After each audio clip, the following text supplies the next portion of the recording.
अब जरा अंदाजा लगाइए, किसी का एक बेटा चला जाए तो लोग कहते बाप की कमर टूट गई। हुसैन वो है जिसने सब कुछ करबला में लुटा दिया, लेकिन कोई कमर पे हाथ रखने वाला नहीं था कोई हुसैन की कमर पे हाथ रखने वाला। इतना तन्हा है हुसैन, आज सवारी पे बैठने जा रहा है, कोई बैठाने वाला नहीं, कोई बैठाने वाला नहीं। सैयदा ज़ैनब की तरफ देख के कहा था, ज़ैनब जी भैया आज आखिरी बार मां फातिमा बन के मेरे सर पे अमामा रख दे, आज अली बन के आखिरी बार घोड़े की लगाम पकड़ ले। खुदा की कसम सैयदा ज़ैनब ने अली को सवार किया, हुसैन को सवार किया, बैठे घोड़े पे। जिस सवारी पे बैठे उस सवारी को मुर्तजिज कहा जाता है। मुर्तजिज वो घोड़ा है जो यमन के बादशाह ने मेरे हुजूर को तोहफे में दिया था। हुजूर ने अली को दिया था, अली ने हुसैन को दिया था। इसकी ये खासियत थी, जब इसे इशारा करते थे तो उड़ने लगता था, यानी तेज दौड़ता था। फख्र से कहता था, लोगों मेरे ऊपर वो बैठा है जो नबियों के इमाम के कंधे पे बैठा करता था। आज हमारी महफिल में अगर कोई आले रसूल आ जाए, हर बंदा चाहता मेरी गाड़ी पे कदम रख दे, बिलग्राम शरीफ से सरकार वैसे मुस्तफा साहब आ जाए, हर बंदे की ख्वाहिश होगी ये नजर डाल दे।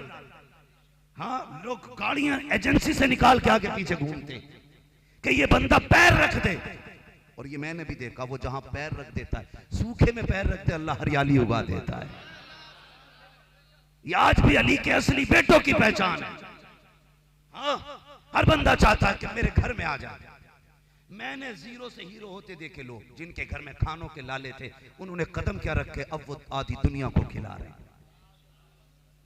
ये आज भी सरकार वैस मियां की शान है। एक अगर बंदा आ जाए, हम कहते हैं यार ये मेरे घर आ जाए, हम कहते हैं मेरे घर वो आए थे, वो आए थे। बताओ वो घोड़ा कितना नसीब वाला होगा जिसके कंधे पे अली का बेटा बैठा करता था। आज जब आखिरी बार हुसैन बैठे, बिस्मिल्लाह पढ़ के सवार हुआ, लगाम खींची, इशारा किया, आगे नहीं बढ़ा, दोबारा इशारा किया, आगे नहीं बढ़ा, 11 मरतबा लगाम खींची। कितनी मरतबा?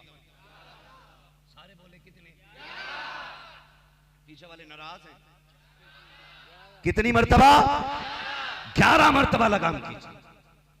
अब फिर क्या होना था सुने जरा दिल थाम के, किसी को बुरा लगे या भला, मैं कहने लगा। जैसे ही 11 मरतबा लगाम खींची, कहने लगे मुर्तजिज तुझे पता है मेरी ज़ैनब भी खड़ी है, शहरबानो भी खड़ी है, उम्मे रुबाब भी खड़ी है, सुन अहले बैत का आखिरी सहारा मैं ही था, मैं जा रहा हूं। मुर्तजिज तुझे आज रुकना नहीं था, मेरी बहन बर्दाश्त नहीं कर पा रही, हमारे घर की बच्चियां औरतें बेकरार हैं, आज ना रुक। तुझे छोड़ना था तो कम से कम यहां से दूर रास्ते में जाके छोड़ के चला जाता, ना लेके जाता मक्तल तक, लेकिन यहां से तो ले चलता। कहते मालूम है मुझे तू प्यासा है, लेकिन हम भी करीम इब्ने करीम है, कभी किसी पे ज्यादती नहीं करते। मुझे पता है तू 3 दिन का प्यासा है, तुझे भी 3 दिन से पानी नहीं मिला। कहने लगे सुन मैं हुसैन हूं, मैं तुझे इजाजत देता हूं, चाहे तो नहरे फुरात जाके प्यास बुझा ले, चाहे तो शहर मदीना चला जा, तेरी मर्जी है, चाहे तो मक्का चला जा, चाहे हुजूर के मदीने चला जा। ये कह के जैसी आपने पैर निकाला, मुर्तजिज अल्लाह अकबर जानवर है, कहता मालिक अगर आज भी जबान ना मिली कयामत तक के लिए रुसवा हो जाऊंगा, या अल्लाह आज बोलने की ताकत दे। अल्लाह ने कुव्वत गोयाई अता की, उसने रुख किया इमाम की तरफ और पर बोलने लग जाता है। लोग कहते हैं घोड़ा कैसे बोल सकता है, मैंने कब पढ़ सूरे कहफ को, असहाबे कहफ के साथ चलने वाला कुत्ता जब साथ चलने लगा उन्होंने डांटा तो वो उसने कहा था या अल्लाह बोलने की ताकत दे ताकि मैं इनसे बात कर सकूं। अल्लाह ने कुत्ते को ताकत दी, वो कुत्ता बोलने लगा, मुझे बता अगर असहाबे कहफ का कुत्ता बोल सकता है तो अली के बेटे घोड़ा क्यों नहीं बोल सकता है? हाँ, असहाबे कहफ का कुत्ता बोल सकता है, हुसैन का तवज्जो है ना आपकी? सुने बहुत गौर से, बैठे पैर निकाला, कहने लगे मुर्तजिज तेरी मर्जी है, जहां चाह चला जा। जैसे पैर निकाला कहने लगा हुसैन नौकरों से ऐसी बातें नहीं की जाती, गुलामों को ताने नहीं दिए जाते। कहा फिर तू चलता क्यों नहीं? उसने कहा हुसैन मेरी प्यास तेरी सकीना से ज्यादा तो नहीं है, मेरी प्यास तेरे अकबर से ज्यादा तो नहीं, मेरी प्यास तेरे अब्बास से ज्यादा तो नहीं, मेरी प्यास तेरे ओना मोहम्मद से ज्यादा तो नहीं। कहा मैं तो चला जाता, लेकिन जब तू इशारा करके कहता ना चल, तो मेरी नजर पड़ती है तेरे खेमे की तरफ, और वहां तेरी 7 साल की सकीना खड़ी है। तो कहता चल, वो हाथ उठा के कहती ना मुर्तजिज मेरे बाप को अभी न लेके जाना, जो गया है वापस नहीं आया है। अल्लाह अकबर। मेरे इमाम ने मुड़ के खेमे की तरफ देखा, देखते हजरत सकीना खड़ी हैं। क्या बात है बेटी? का इशारा करके कहती बाबा एक बार आ जाइए।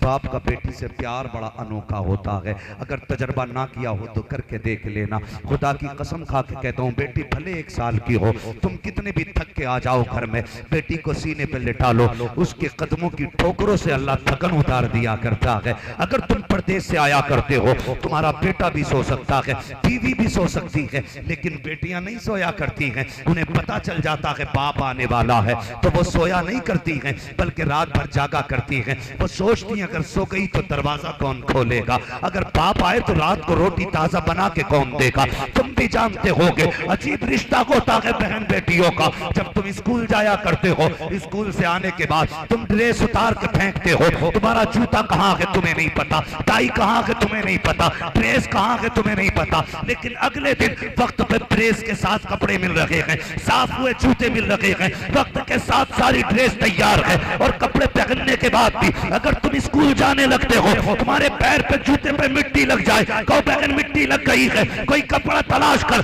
तुझे देर हो रही होती है, वो कपड़ा तलाश करने नहीं जाती, बल्कि अपने सर का दुपट्टा उतारती है और तेरे जूते को रगड़ने बैठ जाती है। खुदा की कसम ये बहन बेटी होती है जो तेरे जूते को अपनी इज्जत से ज्यादा इज्जत देती है। अब तेरी जिम्मेदारी है जब तक जिंदा रहे बहन बेटी को अपनी जान से ज्यादा इज्जत भी देनी है, जान से ज्यादा प्यार भी देना।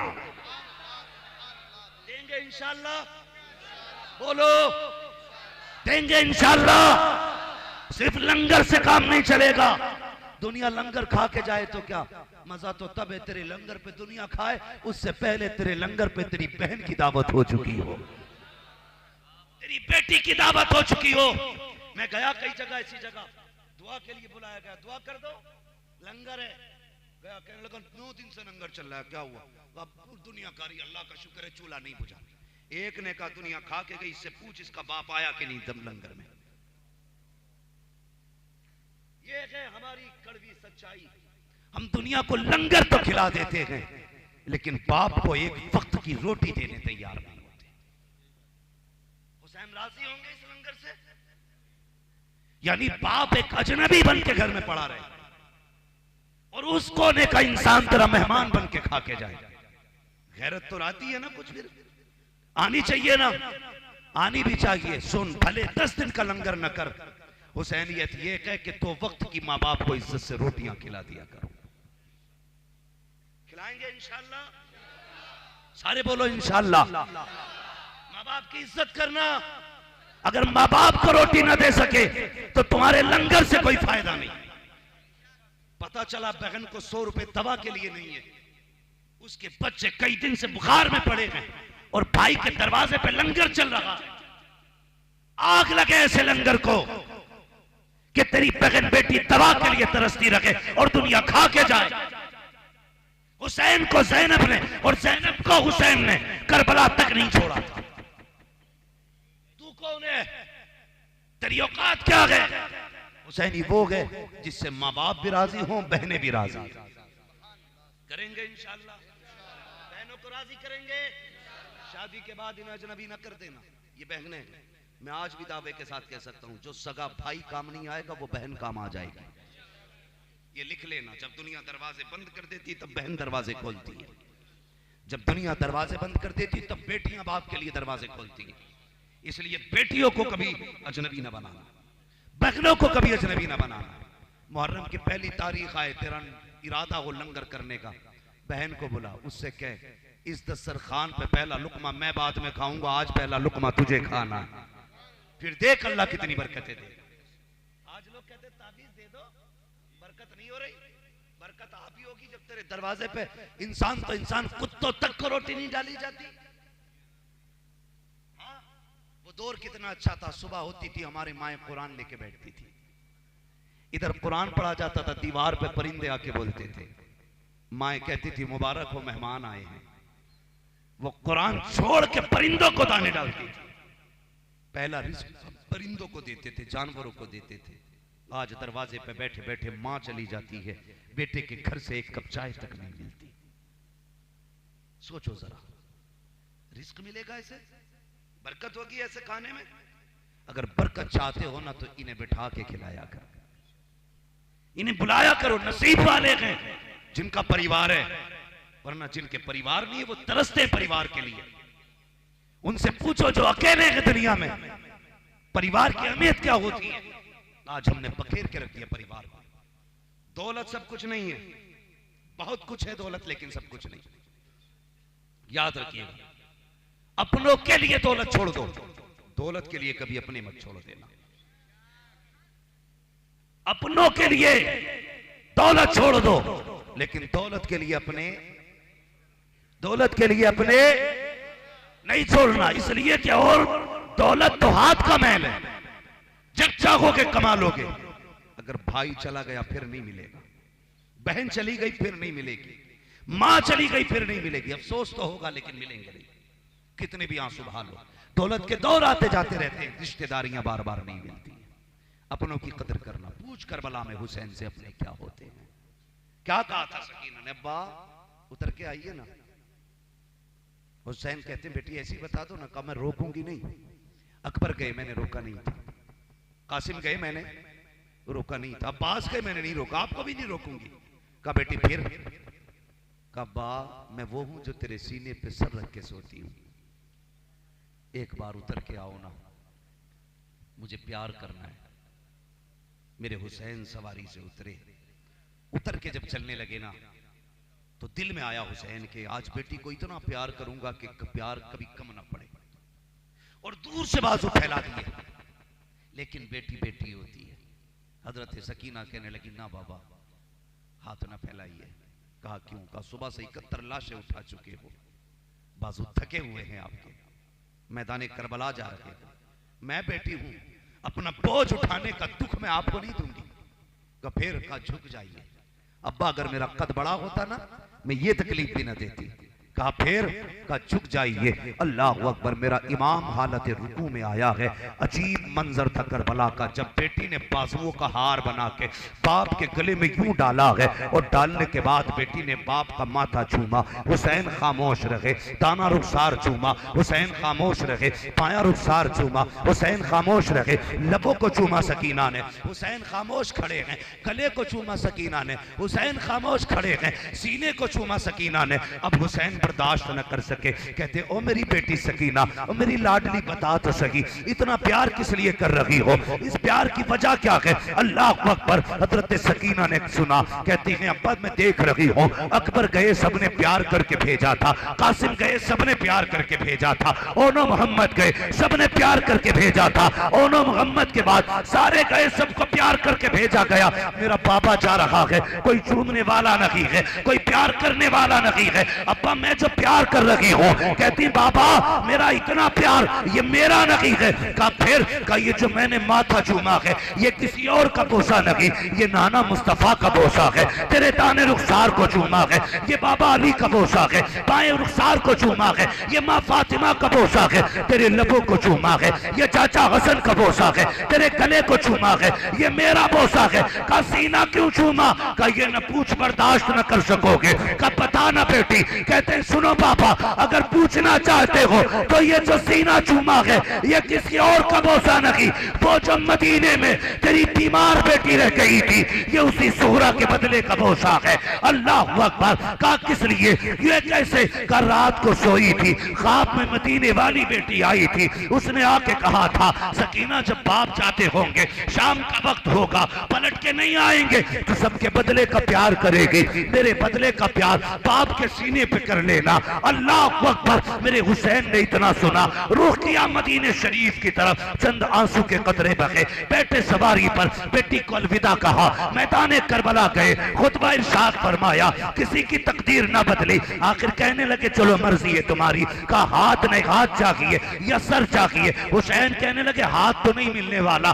सर की तलाश है तो आ जाओ। मेरे हुसैन ने तलवार उठाई, ऐसी तलवार चली 2172 यजीदियों को फना फिन्नार किया। अकेले हुसैन ने 3 दिन का प्यासा है हुसैन, 3 दिन का भूखा है हुसैन, 2100 से ज्यादा यजीदियों को काट दिया। ज़ासी देर में अमर इब्ने साद का कलेजा टुक होने लगा। ये क्या हो रहा है? अगर ये तलवार नहीं रुकी तो तारीख लिखी जाएगी। अकेले 3 दिन के प्यासे ने 22,000 काट डाले थे। कहा कैसे रोका जाए? सब गैरत में थे, कैसे रोका जाए? जिस तलवार को भूख प्यास ने न रोका, अपनों की शहादतों ने न रोका, बाजू की कमजोरी ने न रोका, उसे कैसे रोका जाए? किसी ने कहा ये अजान वाले भी हैं, नमाज वाले भी हैं, अजान पढ़ दो तलवार रुक जाएगी। खुदा की कसम, जिस तलवार को अकबर की शहादत ने न रोका, कासिम के टुकड़े न रोक सके, असगर की शहादत न रोक सकी, सकीना का प्यार न रोक सका, ज़ैनब की मोहब्बत न रोक सकी, पीछे से अजान की आवाज आई, हुसैन की तलवार रुक जाती है। जैसी तलवार रुकी, अमर इब्ने साद ने कहा सुनो, अजान खत्म होने से पहले पहले गिरा लो, वरना फिर ये नहीं रुकने वाला है। फिर चारों तरफ से तीर आए, तलवारें आई, आप घोड़े से नीचे जख्मी होके ऐसे आए जैसे रहल से कुरान नीचे आ गया हो। जैसे नीचे आए हैं हालत कायदा में आके बैठे हैं। अल्लाह अकबर, बात लंबी हो जाएगी, अगर तफसील से बयान करूं फिर शहादत का वक्त आया। नमाज रो रही थी, हुसैन मुझे नहीं पढ़ोगे? हुसैन ने कहा था फिक्र न कर, आज हुसैन ऐसा सजदा करके जाएगा कि कयामत तक नमाज के चेहरे का झूमर होगा हुसैन का सजदा। ये कह के सजदे में हुसैन गया और ऐसा सजदा किया कि सर रखते तो सबने देखा था, उठते किसी ने नहीं देखा था। क्या मंजर था! सजदे में गए, कहते मालिक अकबर भी दे दिया, कासिम भी दे दिया, परिवार दे दिया, अब बता तेरी क्या रजा है? मैं अपना सर लेके आया हूं, तू बता तू क्या कहता है? आवाज आती है, या अय्यतुहन नफ्सुल मुतमइन्ना इरजिई इला रब्बिकी राज़ियतन मर्ज़िय्या फदखुली फी इबादी फदखुली जन्नती। इस नवासे पर मोहम्मद मुस्तफा को नाज है, इसकी जुर्रत पर अली शेरे खुदा को नाज है। सजदे तो सबने किए, इसका नया अंदाज है, इसने वो सजदा किया जिस पर खुदा को नाज। अल्लाह, ये करबला, इमाम हुसैन की शहादत पर तारीख करबला मुकम्मल हो जाती है। लेकिन याद रखिएगा, जहां से बहाई का इम्तिहान खत्म होता है वहां से बहन का इम्तिहान शुरू हो जाता है। ये याद रखिए, जहां से हुसैन का इम्तिहान खत्म हुआ वहां से ज़ैनब का इम्तिहान शुरू हो गया था। याद रखिएगा, 10 मुहर्रम की दोपहर तक हुसैन थे और 10 मुहर्रम की दोपहर के बाद ज़ैनब हुसैन बन गई थी। तारीख है ये भी करबला की, जहां प्याज देखी है वहां किरदार भी देखो। लाशों पे घोड़े दौड़ते रहे। खुदा की कसम, ये सिर्फ अली के घर वालों का हक था, बाकी मैं नहीं जानता तारीख में कभी ऐसा बाप दोहराया हो। ऐसा कोई बाप नहीं मिलता। लाशों पे घोड़े दौड़ रहे थे, ज़ैनब असर की नमाज का ऐलान कर रही थी। कहा था खबरदार किसी की असर की नमाज न छूट जाए। खेमों में आग लग रही थी, अहले बैत अतार मगरिब की नमाज अदा कर रहे थे। हाँ, बच्चों को लूटा जा रहा था, तभी ईशा की नमाजें हो रही थी, उनकी नमाज कज़ा नहीं हुई। और फिर एक बच्चा मर जाए ना, किसी माँ का एक टूट जाती है, ठीक है जी, नहीं उठती। बच्चा तो बच्चा, जवान बाप से भी बेटे की लाश नहीं उठती, क्योंकि गम तोड़ देते हैं। मगर जानते हो, ज़ैनब की वो ज़ात है कि जब शाम गरीबा आई थी, यानी कि शहादत की पहली रात जब आई थी, जो लाशें मक्तल में बिखरी पड़ी थी ना, एक एक लाश को उठा के ज़ैनब ने एक जगह रखा था। जिन लाशों में अब्बास जैसे भाई की लाश आई, अकबर जैसा भतीजा भी लेटा है, जिन लाशों में अपने 2 बेटे होना मोहम्मद चांद जैसे हैं। हर मां को बेटा प्यारा होता है, मगर खुदा की गजब, ज़ैनब तेरी हिम्मत को सलाम। सारी लाशें उठा के रखी, फिर खंजर लेके बैठ गई। कहने लगी अब तक तो जो हुआ हुआ, अब अली की बेटी इससे ज्यादा नहीं होने देगी। हजरत अब्बास का टूटा हुआ खंजर लेकर बैठ जाती है। कहती हैं अब कोई गलत इरादे से आएगा तो अली की बेटी अब अली के तेवर दिखाएगी। ये तारीख करबला की, अली की बेटी बैठ जाती है और और अभी आधी रात गुजरी थी कि किसी के आने की आहट महसूस हुई। कहा खबरदार ठहर जा, अगर अच्छे इरादे से आया तो इस्तकबाल है, और अगर इरादा गलत है तो फिर होश में आना, अली की बेटी बैठी है, टुकड़े होंगे। आने वाला करीब आया, आके उसने सलाम किया, पूछा तू कौन? कहा मैं ज़ैनब बिन्ते अली हूं। कहा ये लाशें किसकी हैं? कहा ये मेरे अपनों की लाशें हैं। अलग अलग पूछा ये कौन है? कहा ये हुसैन इब्ने अली है। ये कौन है? कहा ये अकबर। ये कौन है? ये असगर की खबर। ये कौन है? ये उन्हों मोहम्मद है। ये सुन के आने वाला जब जाने लगा, रास्ता रोक के कहा तू कौन है? आने वाले ने कहा ज़ैनब मैं तेरा नाना मोहम्मद रसूलुल्लाह हूं। मैंने कहा था ये अचानक नहीं हुआ था, करबला में सब जानते थे जो होना, कि सबको पता, अली को भी पता, नबी को भी पता, सब जानते हैं करबला में क्या होना है। रात का जब 3 हिस्से गुजर गए, एक खातून नकाब में आई, उसके हाथ में पानी का प्याला, सैयदा ज़ैनब के कदमों में आके बैठ गई। सैयदा पानी ले लें। रोने लगी, कहने लगी हमें पानी से नफरत हो गई है, नफरत हो गई है, हमें पानी अच्छा नहीं लगता। कदम पकड़ लिए, कहा लीजिए ना। कहा नहीं, लोगों जवानियां तुम्हारी बाकी रहे, अल्लाह तुम्हें पूरी जिंदगी सलामत रखे। अगर जवान हो सेहरे भी बंधे, कसम खुदा की जब अपने चले जाते हैं ना तो फिर माएँ टूट जाती हैं, बहनें टूट जाती, परिवार फिर सीधा नहीं होता, टूट जाता है। कहती हमें पानी से नफरत हो गई है। क्यों? कहा हमारा असगर प्यासा चला गया, हमारा अकबर प्यासा चला गया, अब हमें पानी अच्छा नहीं लगता। उसने कहा तुम्हें खातून जन्नत फातिमा का वास्ता, ये पानी ले लो। सैयदों की खासियत है, जब उन्हें सैयदा फातिमा का वास्ता दो तो जो असली सैयद होगा कभी बात टालेगा नहीं। वो जानते थे ये नहीं टलेगा। कहा पानी ने फातिमा का वास्ता, ले लिया। उठी, खेमे में आ गई। क्यों? हज़रत सकीना को तलाश कर रही थी। खेमे तो जल चुके थे, जो कुछ सदा हदबंदी रह गई थी, जो मेरी इमाम ने खेमे के दाएं बाएं खंदक के खोद के लकड़ी डाल के आग लगवा दी थी ताकि दुश्मन हमला ना कर सके, उसी हदबंदी के बीच आप तलाश करती हुई बेटी को आ गई। जब देखा ना बेटी नहीं थी, बेकरार हो गई। आज पहली रात है, किधर गई बेटी? आवाज दी सकीना सकीना, कहीं आवाज नहीं है। मक्तल से आवाज आई थी, मैं इधर हूं। गई, जाके देखा बाप के कदमों पे बेटी सर रख के सो रही थी। उठाया, सीने से लगाया। यहाँ कैसे आ गई? कहा नींद नहीं आ रही थी, मैंने बाबा को आवाज दी ना तो यहाँ से आवाज आई, मैं तुझे सीने से लगा के सुना दूं। कहा बेटी लाशों पे घोड़े तोड़ गए, जिस्म नहीं पहचाने जाते, तू बच्ची हो के तुझे कैसे पता चला ये तेरे बाप का जिस्म? कहने लगी मैं करीब आई, मैंने कहा बाबा कहाँ हो? कहा इसी लाश का सर उठा था, इसी जिस्म ने कहा था मुझे सीने से लग जा। कहा फिर पैरों पे क्यों सोई? बेटी बेटी होती है। कहा सोती तो सीने पे थी, लेकिन सीने पे जख्म इतने थे मेरे बाप के कि मैंने सोचा सर रखूंगी मेरे बाप को दुख होगा। कहा बस पैरों में तलवे खाली थे, वहीं सर रख के सो गई। उठाया, कहा बेटी खेमे में लाई, लो पानी पी लो। अहले बैत के घर की तालीम अब देखिए। अली का घर भी क्या घर है कि उस घर का हर एक बच्चा जिसे देखो वही शेरे खुदा मालूम होता है। कहने लगी बेटी पानी पी लो। आपने कहा फूफी आप भी तो 3 दिन की प्यासी है ना, आप पी ले। कहने लगे नहीं बेटी, हमारे घर का उसूल है, उस वक्त तक बड़े पानी नहीं पीते जब तक बच्चे पानी नहीं पी लेते। आपने हाथ में उठाया, ये कानून है? कहा हाँ, नाना ने फरमाया पहले बच्चों को दो फिर खुद खाया करो। आपने प्याला लिया, दौड़ लगा दी। सैयदा ज़ैनब ने कहा था सकीना किधर जा रही हो? कहा फूफी अभी आप ही ने तो कहा है जिस घर के बच्चे प्यासे होते हैं उस घर के बड़े पानी नहीं पीते हैं। कभी मुझसे छोटा मेरा असगर प्यासा है, पहले उसे पानी पिलाने जा रही हूँ। चीख निकली सैयदा ज़ैनब की, अल्लाह अकबर। इधर सैयदा सकीना को ठोकर लगती है, पानी का प्याला गिरा, आवाज आती है सलामुन अला सब्र सकीना, सलामुन अला अहले बैत मोहम्मद। ए सकीना तेरे सब्र को भी सलाम हो, नबी के घर वालों तुम्हारे सब्र तकवे को सलाम। ये करबला, खुदा की कसम। फिर करबला से लेके मदीने तक पूरे सफर की हकीकत आप देखें तो पूरे सफर की निगरानी सैयदा ज़ैनब ने की, और फिर अली की बेटी ने बेटा बन के हक अदा किया।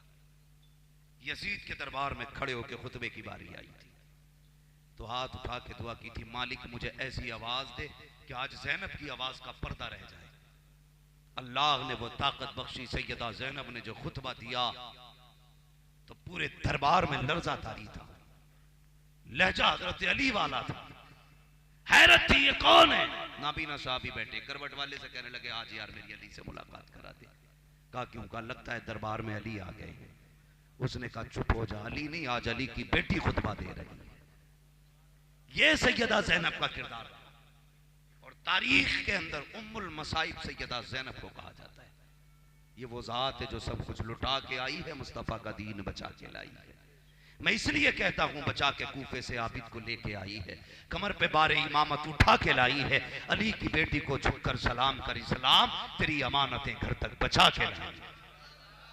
यही सैयदा ज़ैनब है। करबला शरीफ के बाद आप जो है खुदा की कसम तारीख पढ़ डालिए। आप करबला की तारीख पढ़े। इमाम ज़ैनुल आबिदीन 35 साल जिंदा रहे लेकिन कभी मुस्कुराए नहीं। किसी ने कहा आप क्यों नहीं मुस्कुराते? कहा हमने करबला देखा है, तुमने करबला नहीं देखा। जिसने करबला देख लिया वो कभी मुस्कुराएगा नहीं। आज मुझे हैरत होती है, हमारे सुन्नी भाई अपनी जमीन पर कहीं भी करबला बना के बैठ जाते हैं। कहीं चिराग जलते हैं, कहीं दिए जलते हैं। मैं सिर्फ समझाने आया हूं, गोली चलाने लट चलाने नहीं आया। मेरी एक बात सुन लीजिए, खुदा की कसम, मैं जो कसम बड़ी से बड़ी चाहो मैं लेके कह सकता हूं, जमीन पे कोई दूसरी करबला नहीं हो सकती है। जिस तरह जमीन पे दूसरा मदीना नहीं हो सकता, उसी तरह जमीन पे कोई दूसरा करबला नहीं हो सकता। करबला किसी जंगल का नाम नहीं है, करबला किसी खेत का नाम नहीं है। करबला वो है जिसमें वो लेटा गए जिसको देखो तो मुस्तफा याद आते थे। करबला वो है जिसमें वो लेटा गए जिसका चेहरा देखो तो हसन याद आते थे। करबला में वो लेटा है जिसके चेहरे में अली का चेहरा दिखता था। तुमसे किसने कह दिया करबला कोई भी जमीन हो जाएगी? आज भी हम कहते हैं कितने महके हुए हैं मदीने के फूल। करबला तेरी किस्मत पे, करबला तेरी किस्मत पे इतने जुल्म हुए, सितम हुए, सारे बर्दाश्त किए। खुदा की कसम करबला चले जाओ, जो देख आए हैं वो तस्दीक करेंगे, जिन्होंने नहीं देखा तमन्ना करना। अल्लाह सबको मदीने शरीफ के रास्ते करबला भी दिखाए। ये दुआ करना इसलिए कि करबला शरीफ में आप देखिए कि करबला शरीफ में कल जिनके कब्जे थे आज उनका पता तक नहीं है, और जो करबला में जिनके खिलाफ पानी पे पहरे थे आज करबला में उन्हीं का कब्जा है। आज जर्रे जर्रे में करबला के हुसैन है।